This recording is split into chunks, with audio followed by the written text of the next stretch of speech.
There are moments in this industry that when you watch them happen right before your very eyes, you know it was something that was most deserving. Tonight was one of those moments. Tonight, Bray Wyatt is your new WWE Champion. Let's talk about it.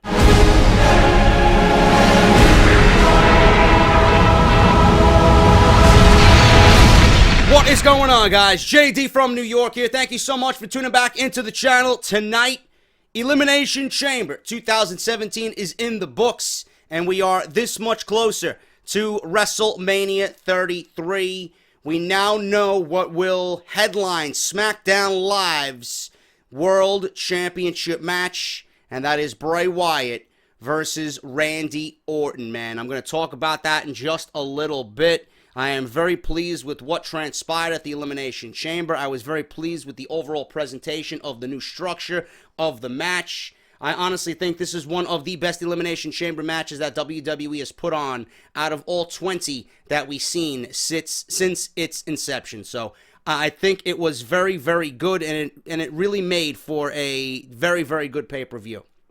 And we're going to talk about all of that at the top of this review. Before we get into that, guys, I want to thank everybody for showing me some love and support all weekend long, as always, with Off the Script.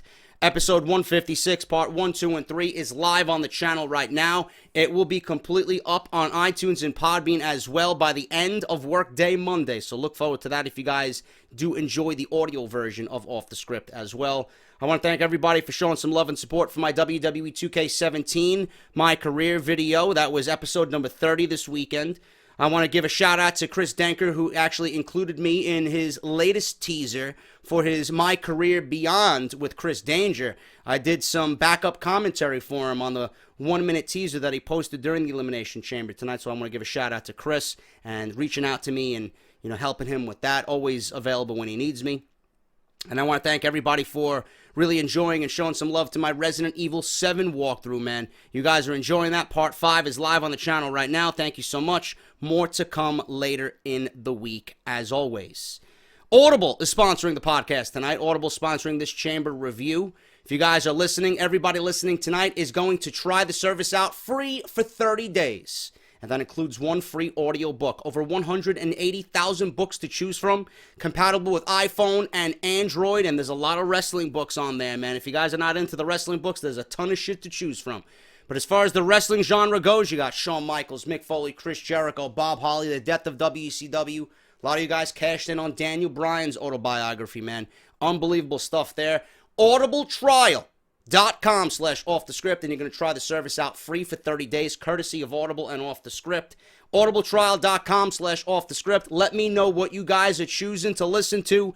Tweet me at JD from NY206. Tell me what you're reading. Tell me what you're listening to. Tell me what you guys signed up for, and I'll automatically retweet you on Twitter, man. That's audibletrial.com/offthescript. I want to thank everybody for really showing Audible some love. They've been a huge sponsor of this podcast for the last 2 weeks, and it's going fucking unbelievable, man. Thank you guys so much. Let's talk Elimination Chamber, man.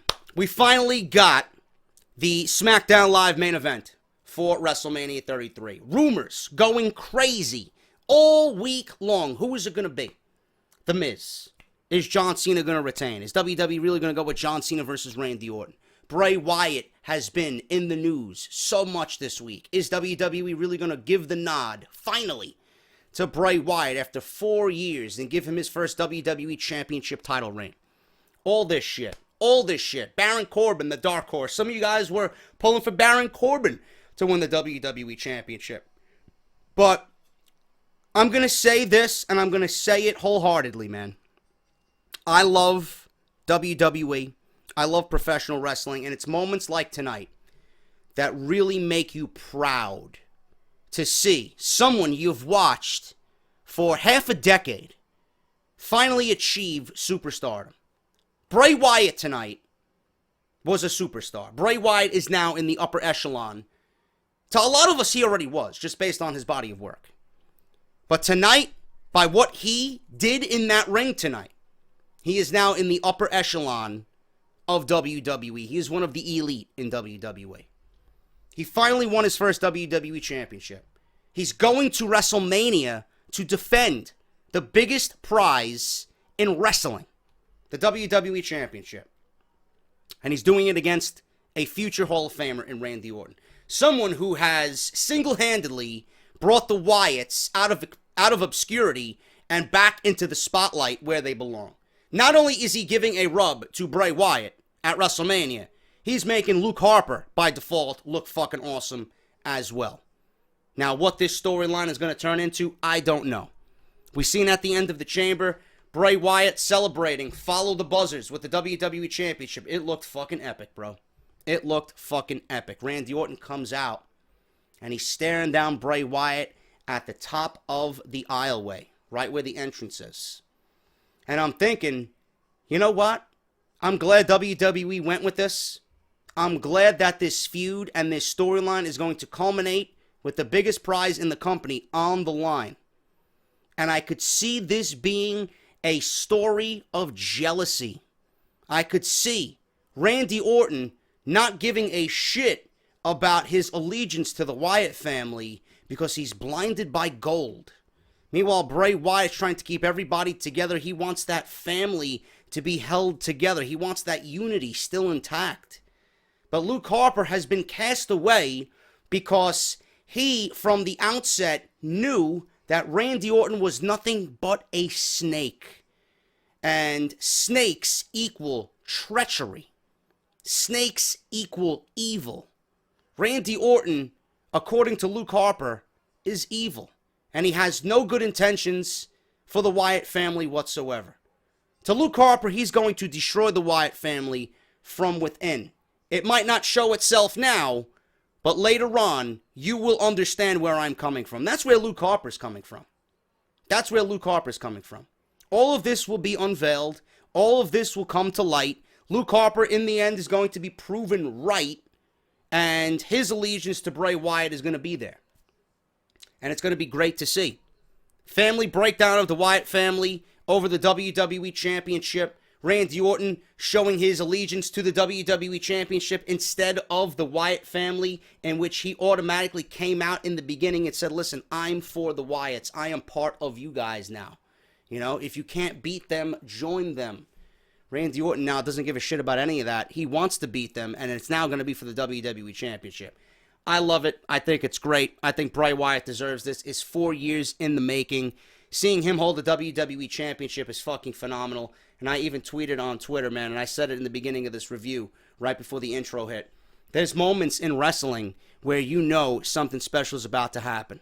And when it finally happens, it fucking is felt by everybody, man. You know that that moment is most deserving for that individual. Tonight, Bray Wyatt is most deserving of what happened tonight inside the Elimination Chamber, and I couldn't be more proud of a WWE superstar. He's been one of my favorites for so long, and I understand. I don't want to sound hypocritical here, and I'm pretty sure you guys don't mind because a lot of you guys didn't want John Cena to become the WWE Champion at the Royal Rumble anyway. I didn't. I would have much preferred AJ Styles to be the WWE Champion. I don't like the hot-shotting of the championships back and forth. But in this case, I'm going to overlook that. Bray Wyatt deserves the championship, and I sure hope that WWE gives him his WrestleMania moment. Randy Orton has had his WrestleMania moments. He doesn't need another title run. This is a new era. We need new faces. We need new blood. And Bray Wyatt is that man to carry the load on SmackDown right now. And I think that's where WWE should go. As far as what I said before, with Bray Wyatt being now one of the elite in WWE, I just want to make sure you guys understand. He did Sister Abigail and pinned both John Cena and AJ Styles in one night. I mean, I don't know if that's on the level of beating Stone Cold and The Rock in one night like Chris Jericho proclaimed many, many years ago. But, I mean, that's pretty damn fucking close. You pin John Cena and AJ Styles in the same fucking match for the WWE Championship. Can't get any better than that, man. You can't begin your year any better than that. Congratulations to Bray Wyatt. The match itself was fucking fantastic. The match itself was fucking fantastic. A lot has changed with the Chamber. You look at it, it might not be noticeable right away, but when you're watching the match, you've seen a lot of different things, a lot of different elements to the Chamber. The old Chamber was rounded. The new Chamber was kind of a take on the old chamber. It was still rounded in some aspects, but it was more squared off. To me, it was very reminiscent of a steel cage, Hell in a Cell, mixed with the old school Elimination Chamber. So they kind of meshed all three concepts into one. The old chamber was very low to the ground. The ceiling was very low to the ring. This chamber, the ceiling was very, very high, and I believe they did that so that they could give more freedom to the superstars to give the match a little bit more high-risk element to it. That's what I think that they did. So I'm okay with that they raised the ceiling. The old ceiling was too low. I remember RVD jumping off doing fucking 5-star frog splashes in the chamber. I thought he was going to fucking kill himself. So I'm glad they changed that aspect and they raised the ceiling of the Elimination Chamber. One thing that was very noticeable was that the extenders on the outside, on four corners of the ring, right? The four corners of the ring, usually they were extended with steel, right? The whole structure covered the ring, and, the extenders would be steel, And I look at this, and I'm like, fuck. The WWE took out one of the best aspects of what makes the chamber special. Brutal. Carnage. I want to see 6 guys go in there and beat the shit out of each other. Now, I'm all for the safety of the WWE superstars and the athletes that get in this thing. But I was very, very concerned when I seen that WWE, just like you guys were tweeting me, JD, they're going to dumb this down. I think they're making the chamber too PG. Here's another gimmick match that WWE is certainly going to ruin with dumbing it down and taking away one of its best aspects. I understand you completely. And I was thinking that same way too, but I was willing to give it a chance because, the new chamber, it was very attractive. It was very, very nice looking. It was a little bit more cleaner, if you guys understand where I'm coming from. It was a little bit more cleaner. But the padding on the outside really concerned me. Now, I wasn't too concerned as the match went on because I seen what they were doing. And I was thinking back to the old chamber, and if these guys were doing what they did tonight in the old chamber, they would have killed themselves. We would have never seen John Cena climb fucking 15 feet inside the chamber on the chain link fence and then drop 15 feet right down to the canvas. We would have never seen that if there was steel laying below him. Styles would have never jumped off the fucking cage, landing on the outside. We would have never seen the bumps that Ambrose took and Wyatt took. Baron Corbin went on a fucking rampage tonight. We would have never seen half of that shit if there was steel below those guys. So as the match went on, I'm understanding why they did it. Concern for the athletes, safety for the athletes, and it gives the match more freedom. These guys have more freedom to do those types of spots and make it look more vicious. So I was okay with it. If it gives the match a more chaotic feel, good. I'm good to go. It's fine by me. So I didn't mind the padding was on the outside. The plexiglass was still the same. The pods looked the same. There was one minor change with the pods, though.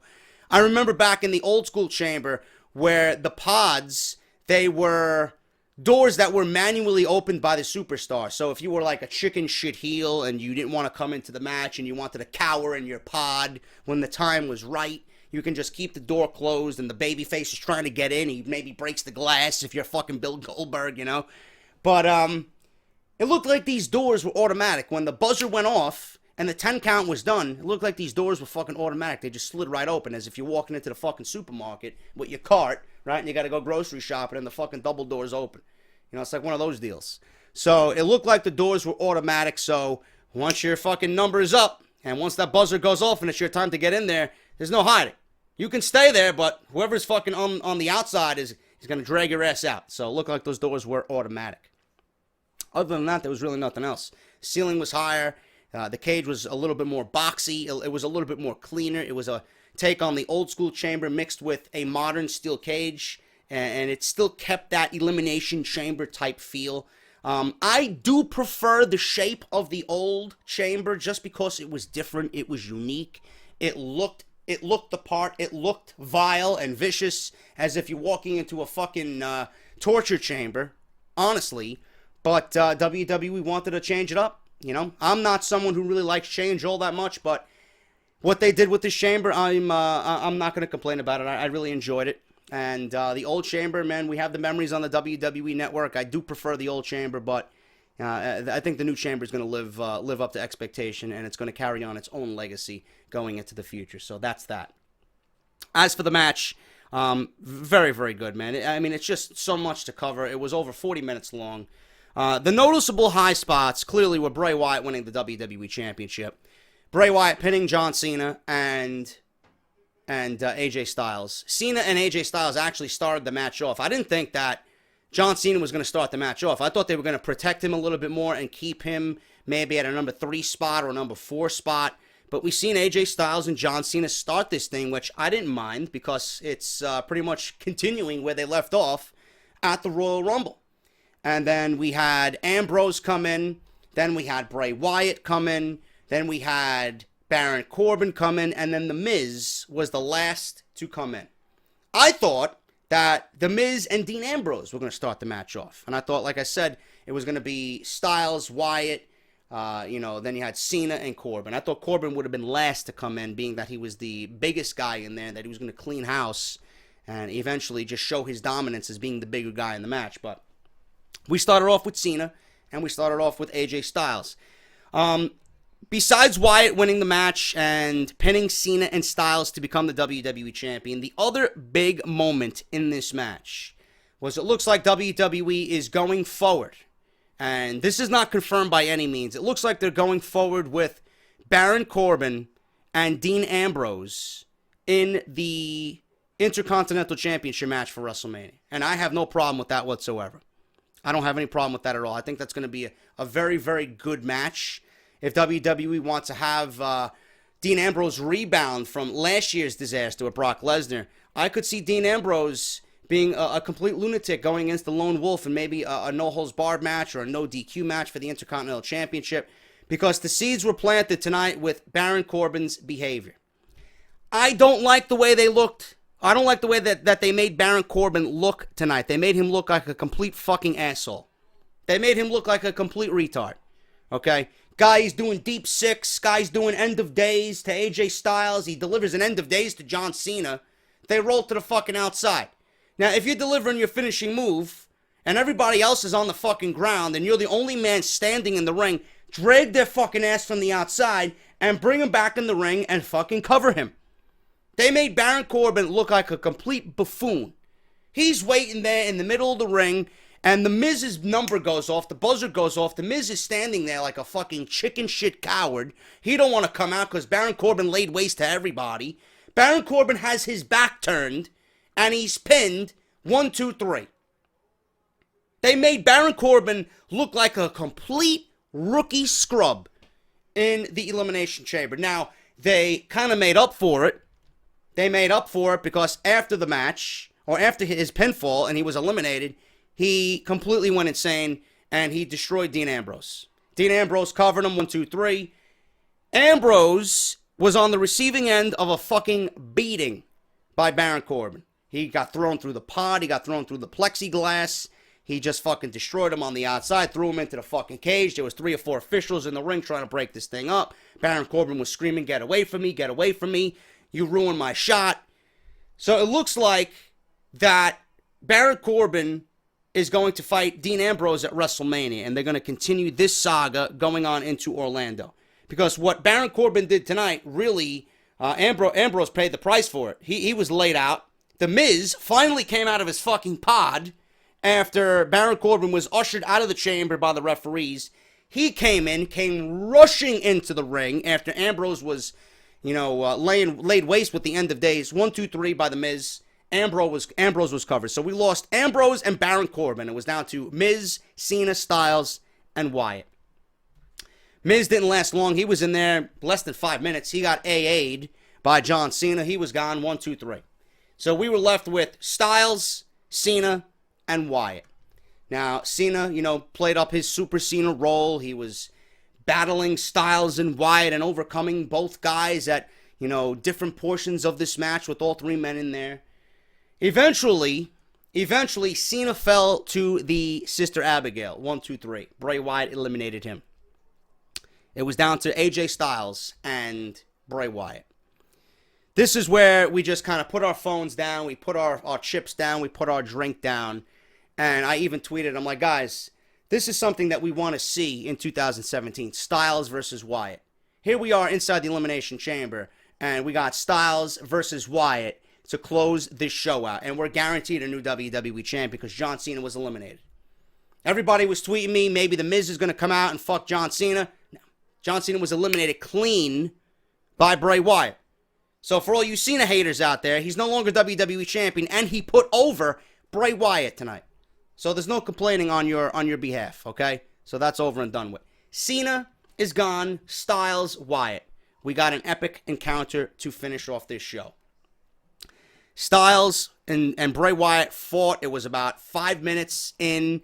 You know, it was very, very hard, and I'm envisioning this match, you know, one-on-one for the WWE Championship. These guys are going to fucking literally beat the shit out of each other if that is a future feud for the title, man. I'm looking forward to that very, very much. I think those guys would put on a hell of a match.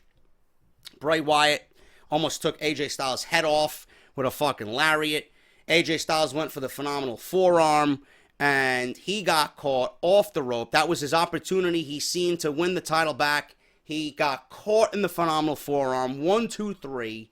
Bray Wyatt won the WWE Championship. He pinned Cena and Styles in the middle of that ring tonight, and he held the WWE Championship up. The lights went out. The fireflies came out in full effect, and it was a beautiful fucking moment. Randy Orton comes down, and he's looking at Wyatt from the top of the aisleway, and the show goes off the air. Orton was looking at Wyatt. Wyatt seen Orton, but he didn't pay him any attention. He was in the middle of the ring, just doing his deal. Follow the buzzards with the WWE Championship in his grasp, man. Fucking awesome. There was really no big high spots besides a few. Styles and Cena climbed the cage. There was really nothing there. Cena fell down about 15 feet. There was a moment where Ambrose and Styles were on the pod. It was the same instance where Cena fell. Styles was trying to balance himself by getting off the side of the cage, so he jumped on the pod that was directly to his right.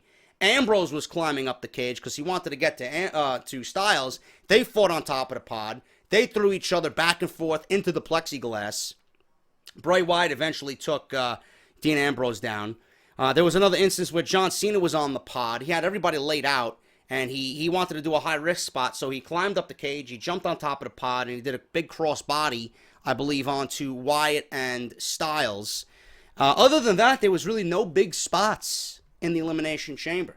The only other spot, like I said, we seen someone go through the pod. That was Baron Corbin. He threw Dean Ambrose through the pod. And that was about it, man. It was just a well-contained match. It showed the struggle of everybody fighting over the WWE Championship. It really made it feel important. Mauro Ranallo on commentary made everybody feel important. The WWE Championship was on the line. There was a close near fall with John Cena and AJ Styles again. I believe John Cena did an AA to AJ Styles. I'm like, oh my God, here we go again. Here comes the bitching from everybody on social media. AJ Styles kicked out at what I thought was a fucking 3 count. Kicked out of the AA. And that's eventually when Bray Wyatt got Sister Abigail on John Cena and pinned John Cena there. So he was eliminated and we were guaranteed a new champion. But the match was well contained, man. The match was well contained. Not really anything to cry home about as far as big spots. I would have loved to see another big spot or two in this match that really took everybody's breath away. We didn't see it. Baron Corbin was made to look like a fucking psychotic monster because he lost. He did look like a fool. Like I said, they made him look like a fucking chump in that match. I mean, who's going to have your back turned with Bray Wyatt, AJ Styles, and fucking John Cena laying behind you? I mean, are you out of your fucking mind? How can you book someone like that? They made him look like a complete fucking retard. You're delivering your finishing move on everybody. Grab them and pin them. Like, I don't understand that the commentators were even saying it. But they made up for it. Nobody gave Baron Corbin a shot at winning this. Number one, he's too young. Number one, he's got a lot left to learn. It's not his time. Giving him the WWE Championship would have been a mistake. So anybody that wanted Baron Corbin to win this match, it's just not his time. He will be a WWE champion. I've been proclaiming that he will be winning Money in the Bank. There's nobody in the WWE on SmackDown Live, being that it's a brand exclusive pay-per-view, that's going to win that Money in the Bank briefcase. Baron Corbin is the chosen one. There's no other guy there. Unless WWE completely random pulls someone else out of the hat that they want to give the Money in the Bank to. Corbin is going to be the guy this year. Corbin might even end up winning the Intercontinental Championship at WrestleMania. Why Dean Ambrose was even in the Chamber match is beyond me. They could have gave Ziggler a shot in the Chamber instead of giving us that fucking waste of a match that we seen tonight. And Ambrose could have defended the Intercontinental Championship against somebody and give us another undercard match. By having the Intercontinental Champion in the Chamber, it kind of devalues the Intercontinental Championship. By giving Ambrose the Intercontinental Championship after what The Miz was doing, it's like a slap in the face to both The Miz and the title. He's done nothing with it. So I'm hoping that the writers, I'm hoping that Ryan Ward and Road Dogg on SmackDown can really build up the Intercontinental Championship and make it something special on Sunday night, April 2nd at WrestleMania. I want to see it defended on the main show. I don't want to see it on a fucking pre-show. I want to see it on WrestleMania 33's main card. So hopefully they give some love to the IC title. Hopefully they give us an intriguing storyline with Corbin and Ambrose, being that it looks like that's the direction they're going in. Other than that, man, I was very pleased with everything the Elimination Chamber offered. If you guys missed it tonight, I highly recommend you go out and watch what happened in the Chamber. I think I covered pretty much everything that happened in the match. I covered all the new aspects of the Chamber, and it was a very, very enjoyable match, man. Certainly, I enjoyed it more than the Royal Rumble, to be perfectly honest with you. I was always one who loved the Elimination Chamber, and they certainly did not disappoint. Over 10 tons of fucking steel, and out of the 20 matches that we've seen, it certainly to me ranks in the top 3 of Elimination Chambers. It was fucking great. Just with the body of talent that you got in there. Cena, Styles, Wyatt, you got Corbin, Ambrose, and The Miz. They all played great roles on SmackDown Live post, the draft. So it was just a great match. If you missed it, I highly, highly, highly recommend you guys go out and watch what happened in that match tonight. The show started off with Mickie James versus Becky Lynch. You guys know the deal here. Mickie James came back. Everybody was hyping up her debut before she even unveiled herself under the La Luchadora mask. She's been embroiled in this rivalry with Becky Lynch because Becky Lynch feels that she got screwed out of the Women's Championship due to Alexa Bliss and the Mickie James pairing. And Mickie James signed a 3-year deal with SmackDown Live, signed a 3-year deal with the WWE, and was placed on SmackDown Live. Becky Lynch really hasn't done anything since she lost the title. So I was going into this thinking either one of two things. I was very conflicted on this match. One, I thought Becky was going to win, being that she needs a big win, and she got fucked out of several different situations with Alexa Bliss and Mickie James and La Luchadora. She was playing that game with Alexa Bliss being under La Luchadora one week. But Becky Lynch really needed a big win. Having Mickie James come in, you're going to have Mickie James lose her first singles match on pay-per-view? I mean, I understand why she's brought in. I understand why she's there. She's there to put over the younger talent. She's there to put over the Alexa Blisses and the Becky Lynches and the Naomis. But Mickie James is going to be there for 3 years. I thought Becky Lynch was better in a role of being this baby face that's trying to garner sympathy from everybody, and she's going to have that big win maybe at WrestleMania. Maybe they give her a title match and she wins big there. But Becky Lynch got one over on Mickie James tonight. It was a very, very good match, man. I enjoyed it. Mickie James had Becky Lynch dominated for most of this match, and the psychology of this match, the story of this match was Mickie James went for the arm. Mickie James was going for the arm of Becky Lynch, and that was pretty much it. She kept on it, she kept on it, she kept on it. At one point in the match, she got the Mick kick on Becky Lynch for a 2 count. James landed a series of strikes after that. She went for DDT. Becky Lynch blocked it. She went for the disarmor. Mickie James rolled out of it. And out of nowhere, really, after being dominated the entire match, after having her arm beaten the entire match, Becky Lynch beats Mickie James with a roll-up and gets the upset victory after being dominated most of the match. Mickie James looked good. Becky Lynch looked good. I really enjoyed the work between these two. Lynch looked much better here with James than she did with Alexa Bliss. But I don't see this ending anytime soon. Mickie James, I do believe, is going to get her redemption eventually on Becky Lynch. Where they go into WrestleMania with these two, I have no idea. I honestly, me and Joe Cronin Show talked about this pre-Elimination Chamber. We don't know where they're going with the women on SmackDown. It's a good problem to have. You got so many talented women that you don't know what to do with them. You can't feature everybody in a championship match. I'd rather have that problem than the problem that they have on Monday Night Raw, where they have nobody. So it's going to be very difficult, and I hope the creative writers come up with something that gives Becky Lynch and Mickie James and all these women who deserve a spot something to do going into WrestleMania, because not everybody is going to be in a championship situation in Orlando. But Becky Lynch pulls out the upset victory here by beating Mickie James with a roll-up on Elimination Chamber to open the show. Dolph Ziggler versus Apollo Cruz and Kalisto. This was supposed to be a 2-on-1 handicap match.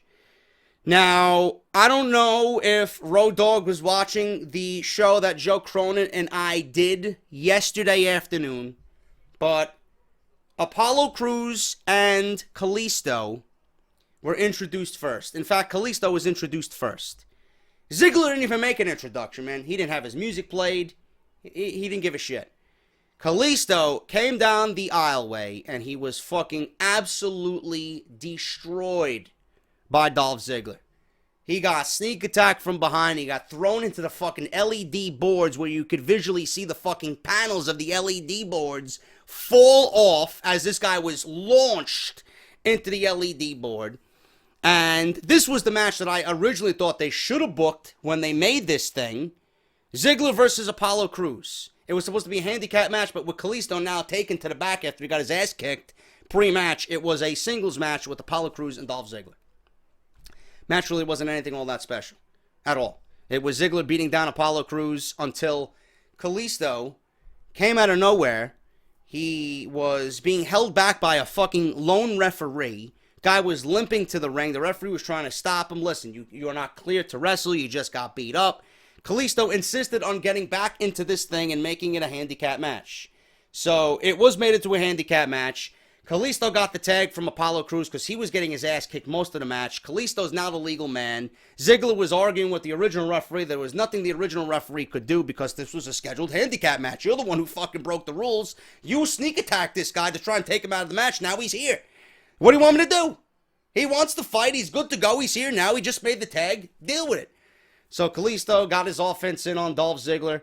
And eventually Ziggler lost because Apollo Cruz was tagged in. He hit his spin-out powerbomb. It was a blind tag. Ziggler never seen Kalisto tag Cruz. He thought Kalisto was still the legal man.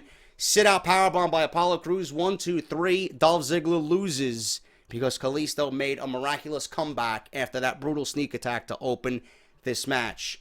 Post-match, Ziggler looked like a fucking psychopath, man. He took out the legs of Kalisto. He threw him out onto the fucking ring apron, took him out completely out of this match. Then he beats down Apollo Cruz with a series of kicks, and then he tries to break the ankle of Apollo Cruz by lodging his ankle in the steel chair and stomping on the steel chair. Twice he did that.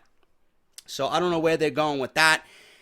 Crowd started chanting, "Thank you, Ziggler." Now, I don't know what WWE is going to do here. They did all this, and they're doing all of this to turn him heel. I don't think it's working too well. I honestly think people want to like Dolph Ziggler, but they want to see Dolph Ziggler, not act the way that he was. Dolph Ziggler came off as a pushover. Dolph Ziggler came off as a fucking pussy. Dolph Ziggler came off as a loser, pretty much. But now that Dolph Ziggler is coming out to the same music, coming out to the same, with the same outfit, he's coming out to the same everything. He looks like he was fucking 6 months ago. But the thing that's changed is he's got a no bullshit attitude. He doesn't give a fuck about the authority. He doesn't give a fuck about the rules. He doesn't give a fuck about anybody on that roster. He's going to lay waste to everybody until someone takes notice of him. And it's the attitude change that people wanted to change. They want to like Dolph Ziggler. And Dolph Ziggler plays a great heel. He's playing a great heel. But now that he's playing a great heel, people are cheering him. I don't get it. I mean, how dastardly can you be? He fucking kicked Jerry the King Lawler in the chest. A man who had a heart attack. And they still cheer him. Unless they forgot about that. But it was all in the attitude. People want to like Dolph Ziggler. That's what it seemed like to me tonight. I mean, I don't know if Phoenix is one of them fucking smart crowds. They were dead for half of the show. But when Dolph Ziggler, committed acts of fucking brutality here on Kalisto and Apollo Cruz, they started doing the yes chant. And they started chanting, "Thank you, Ziggler." That's not a heel in my book. Maybe it was just the attitude change that they want to change with Dolph Ziggler. But either way, Ziggler looked good in defeat, man. He looks like he doesn't give a fuck about anybody, and I love it. So Apollo Crews and Kalisto win. Ziggler went off the fucking deep end and just destroyed everybody in sight. Again, with that no bullshit attitude from Dolph Ziggler. WWE SmackDown Tag Team Championship Turmoil match. American Alpha, Ascension, Heath Slater, and Rhino. The Vaudevillains, Breezango, and the Usos. I'm going to say this, and I'm going to say it every single week I talk about SmackDown. Every single week I see them. Tyler Breeze and Fandango are money. I don't give a shit who likes them or who doesn't like them. They are money. Now, I'm going to pitch something to you guys when the Revival hopefully come to SmackDown Live. Okay? If the Revival is coming to SmackDown Live, let's look at the landscape of WWE. I would hope the WWE builds up the Ascension. I would hope the WWE builds up the Vaudevillains. These are solid teams. These are solid teams. Whether the crowd gets behind them or not, they haven't been showcased in the right way for the fans to care. The Ascension and the Vaudevillains are decent teams. They are decent teams to build this division around. You got American Alpha, who we all know is fucking great. We got Rhino and Slater, who, out of left field, work together. And the crowd's behind them. The Usos got that no bullshit attitude. They look like they're fucking off the tough streets of Chicago or New York. They look like they're ready to fucking slash somebody. Those are quality teams, okay? I love what Breezango's doing. I think they deserve a run. But if you're going to bring up the Revival, the Usos, the Ascension. Now, how many heel teams you got there? You got American Alpha, which is a face team. You got the Ascension. You got the Vaudevillains. You got Rhino and Slater. You got more heel teams than babyface teams. But if you're bringing up the Revival, I would honestly break Fandango and Tyler Breeze away amicably. Have them go their peaceful ways. I would put Tyler Breeze in the main event with his old NXT gimmick because he's fucking fantastic. And don't bullshit me. If you guys seen Tyler Breeze work, you know how great this guy is. I could see Tyler Breeze challenging for an IC title. I could see Tyler Breeze being a Money in the Bank guy, holding that briefcase, eventually cashing in and winning the WWE Championship. Can you imagine Tyler Breeze versus AJ Styles, man? I got chills thinking about that. Those guys would put on a fucking masterpiece. Tyler Breeze needs to be on his own. Fandango is severely underrated, bro. Severely underrated. The guy can fucking go. I don't know why they are mistreating these guys, especially now. If there's one team in the WWE on either brand that I would love to see break through the ceiling and just fucking upset everybody and surprise everybody, it's Breezango. Because I know the quality of work that both Breeze and Fandango bring to the table. The gimmick might be out there. The gimmick might be fucking cheesy. But the guys can go. And they received a decent ovation tonight. But we started this thing off with Rhino and Slater versus Breezango. Those are the first two teams out. I thought, going into this, that American Alpha was going to start this thing. And they were going to build up American Alpha as this fucking unbelievable team that just goes through everybody. That's what I initially thought it was. But American Alpha didn't show up until number 4. So we had Breezango eliminated by Slater and Rhino. Gore to Fandango. Vaudevillains came out. Then we had Slater. We had a DDT to Aiden English. So we had Breezango and Vaudevillains eliminated. So then the next team comes out. We had the Usos come out. Usos come down to the ring, and they eliminate Rhino and Slater. They hit a super kick on, I believe it was Slater, and that was elimination there. So Slater was eliminated, and his team was gone. So it was the Usos with American Alpha, and these guys went for a little bit. American Alpha overcame the Usos. They went at it for about a good 6 or 7 minutes, and American Alpha ultimately eliminated the Usos. We had Gable tag himself in and rolled up Jey Uso for the elimination. So then after the match, this is where shit completely broke down. And something I really don't understand. I really don't understand this. I got a few concerns here with whatever transpired here when the Usos beat down American Alpha after their loss, going into the last team that came out, which is the Ascension. The Usos destroyed American Alpha to the point where they were rendered fucking useless. They were knocked out. Gable went into the steel steps. You had fucking Jason Jordan visually. I want you to visually see this. The camera was panned on Jason Jordan crawling, reaching for his partner as he's a fucking zombie in The Walking Dead reaching for fucking Rick's leg. That's what it looked like. And these guys were destroyed. Destroyed. The Usos did not fuck around here. The Usos beat them so bad that they left them pretty much with losing the titles. We all figured the American Alpha was going to lose the titles. Who's the next team to come out? The Ascension. They hit their fucking finishing move. They hit the fucking Fall of Man. And they still kick out. They hit the Fall of Man on Jason Jordan. Gable made the save. Gable, destroyed on the outside, thrown into the fucking steel steps, miraculously rises from the dead and breaks up the Fall of Man. So now we actually have a tag team match. Then the next thing you see, Gable's on the apron, as if nothing happened. Out of nowhere, this ended quick. Quick. We seen the fucking, Grand Amplitude. Fucking brain fart for a second. I seen the Grand Amplitude for the 1, 2, 3, and that was it. So after the Usos destroyed American Alpha, and they were laid wasted with the Tag Team Championships fucking quickly, slipping through their fingers, they end up beating the Ascension. The Ascension had the luck of the draw here, coming out last, and the Usos destroying American Alpha. There's no way you're going to book the Ascension to fucking go down in defeat in that situation. You just buried the Ascension. And please, you guys throw the word buried around. Oh, AJ Styles was buried at the Royal Rumble from the loss to John Cena. This is near a 5-star match. There's no way AJ Styles could be buried by anybody. Give me a break. This is a fucking burial. Because you had the Ascension come out last. Pretty much all they needed to do was fucking pick the fucking remains off of American Alpha, and they still lost. Nobody from this day forward will take the Ascension seriously in anything that they do. Awful, awful, awful, awful booking. Awful booking. And at this point, they ran through literally everybody. Okay? Breezango looked like chumps. The Vaudevillains looked like chumps. Slater and Rhino, nobody's going to take them seriously as tag team champions ever again. I mean, I'm not interested in seeing that. There's nobody else on this roster to go against American Alpha after what they did. If the Usos beat them up so badly and they still came out on top, who else is there to challenge them in this division? Nobody. You harmed the entire division with the booking of the ending of this match.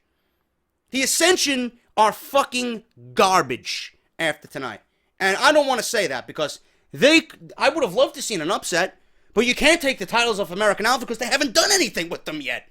They literally have not done anything with those titles yet. This was the first step in a title defense for the American Alpha. So you can't take the titles off of them, but you shouldn't have made the Ascension look like fucking assholes either. I don't get it. There's nobody else in this division but the Usos. There's nobody else in this division but the Usos after tonight that's going to be challenging American Alpha, unless they bring up the Revival, which I don't see, because I believe the Revival is going to be with the DIY and the what's the fuck, Authors of Pain team for a triple threat at NXT TakeOver Orlando. It's going to be DIY and the Authors of Pain versus the Revival, I believe, because Revival was off of NXT TakeOver San Antonio. There's no way they're going to be off NXT TakeOver Orlando. So the only team here that's going to even come close to the Alpha is the Usos. And after that, there's nobody, because you already embarrassed everybody on this show. Just doesn't make any sense to me. Really, really shitty booking. Really, really shitty booking. Nikki Bella versus Natalya. I mean, there's not much here. The feud has been fantastic. It's been probably one of the best women's feuds of both brands. But Nikki Bella, I'm slowly becoming a big fan of Nikki Bella. I admire what she's done. She looked as if she might have been a little uncomfortable with the neck. There's rumors going around that she's going to be taking time off after WrestleMania to rest the neck. John Cena, went on talking smack and said that she was feeling some stingers, some stinging sensation up her arms and down her legs. But this feud has been great. The match, I wish we would have had a clear-cut winner here, but WWE might be continuing this, being that it ended in a fucking double countout. A few things that I noticed here. Natalya has to be a little bit more less cringe. Even though she's a heel and bitch Natalya is the better Natalya, she's got to be less cringe, man. The way she comes off, she doesn't come off as a complete heel yet. Some moments she does. The other ones, I'm fucking rolling my eyes in the back of my head. I'm like, bitch, shut the fuck up, please. Please, shut your mouth. She's doing the you can't see me, and she's like, Nikki sucks, and she's chanting to the crowd. Shut your mouth. You hate this woman so bad. Kick her ass. Save the words for after the match. I don't want to see you gloating. I don't want to see you fucking taunting during the match. She came off completely fucking eye-rolling, man. Like, shut the fuck up. Please. All this shit you talked about with Nikki Bella. Now you're fucking backing off and you're taunting. She's right in front of you. Kick her ass. Please. Match ended in a double countout. So we're going to get this continued on SmackDown. Nikki Bella does a better STF than John Cena, by the way. And Nikki Bella also does a better spear than Roman Reigns. Just want to throw that out there. After the match, she did a brutal fucking spear to Natalya on the aisleway, man. She launched herself at Natalya. So with someone with a fucking, with a neck issue, she really didn't show it, man. So good on Nikki Bella. I mean, she looked great. She came out with the black hair, and she came out wearing the Phoenix Suns basketball colors. So she looked good tonight, and you did see some uncomfortableness in her, but she really didn't show it all too much, man. She went hard, and this feud looks like it's going to be continuing. Natalya and Nikki ended in a double countout. Randy Orton versus Luke Harper. This was probably outside the Elimination Chamber. This was the match of the fucking night. Both men earned their paychecks. I will tell you that, man. This match alone made Luke Harper a fan favorite. And he was on point. The crowd was behind Luke Harper here, and that is the value that Randy Orton brings to this Wyatt family saga and this storyline. Randy Orton is a very, very good in-ring worker. He's not the best. He moves like fucking molasses. He's slow as shit sometimes. He's very methodical, but that's what Randy Orton does. That's what makes him great. That's the mat, tactician he is. He picks his spots. He knows when to take his time, and he knows when to fucking shift that shit into the next gear. That's why I like Randy Orton so much. The Randy Orton character, to me, in previous years has gotten so fucking stale. They bring him back for a big fucking thing. We're all excited for 2 weeks, and then it just kind of dies off. But with him, this hasn't died off. So they have a winning formula here. And the storyline is only going to get better with 7 weeks left to go to WrestleMania. For 6 weeks left to go to WrestleMania. Whatever. I'll be down there. But Randy Orton really made Luke Harper look very good tonight, man. And Luke Harper, I'm not really all that into Luke Harper's matches. Luke Harper's a great big man. He moves well for his size. But I'm not going to sit here and fucking bullshit you. I'm not interested in, many of what Luke Harper does on SmackDown Live. I'm not interested in many Luke Harper matches at all. It depends on who he's in the ring with and what role he's playing. But tonight, I felt that way going into this match. I'm like, this match is going to be fucking boring. I've seen this on SmackDown already. As the match picked up, I started tweeting it out. I'm like, Randy Orton's earning his fucking paycheck. Superplex on fucking Luke Harper off the top rope. He's throwing him onto the fucking announce table. They're fucking banging each other on the outside. Power slam by Randy Orton to Luke Harper on the outside. I said, Randy Orton's earning this fucking paycheck tonight. It's making Luke Harper look good. And then Luke Harper starts fucking picking it back up. He throws Randy Orton onto the fucking German announce table. 2 beautiful fucking super kicks in the middle of the ring that had Orton fucking in another world knocked out. And Luke Harper hit a beautiful fucking sit-out powerbomb for a near fall. And I'm like, fuck, Luke Harper's earning his fucking paycheck tonight too. He's looking damn fucking good. These guys are working well together. They blew away their SmackDown Live match a couple of weeks ago. So Orton went for the RKO several times here.